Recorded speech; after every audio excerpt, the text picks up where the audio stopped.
Ponta Porã, Mato Grosso do Sul. Atualmente faço parte da comunidade Coração Redentor, situada na cidade de Ponta Grossa. E hoje vou partilhar um pouquinho do meu caminho vocacional. Desde pequena, sempre fui muito atuante na comunidade e nos movimentos da paróquia. E dentro de mim, eu sentia que Deus me pedia algo a mais. O tempo foi passando e quando eu estava com 13 anos de idade, eu senti o desejo de ingressar na vida religiosa. Porém, eu não conhecia irmãs. E as irmãs que faziam parte lá da minha cidade eram de outra paróquia. Eu tinha vergonha de me aproximar delas.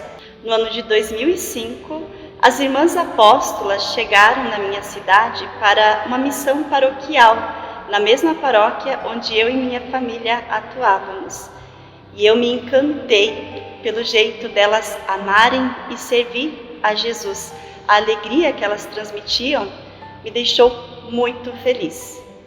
No ano de 2006, depois de uma missa na minha comunidade, uma das irmãs se aproximou de mim e começou a conversar comigo. Me fez várias perguntas. E a última pergunta que ela me fez foi: "Você não gostaria de ser irmã?" Eu olhei para ela assustada e quase sem reação. E eu ia dizer que não, embora eu já tivesse pensado, porque eu não esperava aquela pergunta dela. Mas a irmã me olhou nos olhos e disse: "Não responda agora. Reze e deixa Deus falar com você." Depois daquela conversa com a irmã, eu fiquei com uma mistura de sentimentos dentro de mim. E fiquei com aquela pergunta durante toda a semana. No final de semana nós tínhamos um retiro para jovens.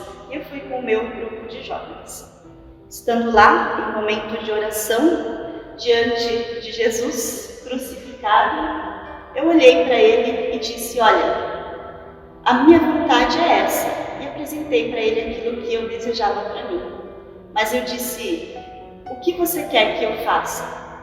E continuei rezando. No momento de oração, experimentei tamanho amor e predileção de Deus por mim.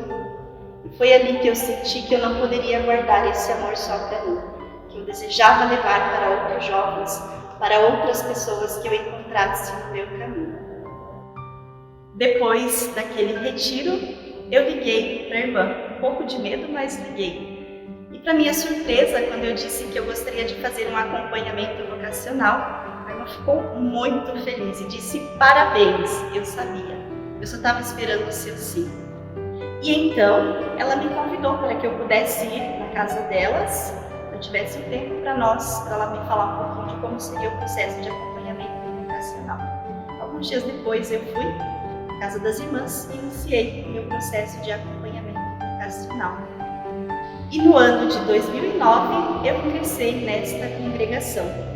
E já fazem 14 anos que Deus está escrevendo as páginas mais felizes da minha vida. Eu estou muito feliz neste passo decisivo da minha vida e sou feliz neste caminho que Deus vem escrevendo comigo. Ser apóstola é para mim motivo de grande graça e muita felicidade, porque eu encontrei o meu lugar no mundo. Me sinto realizada nesta vocação. Peço que rezem por mim nesta preparação para este momento tão esperado e para sempre na vida consagrada como apóstola do Sagrado Coração de Jesus.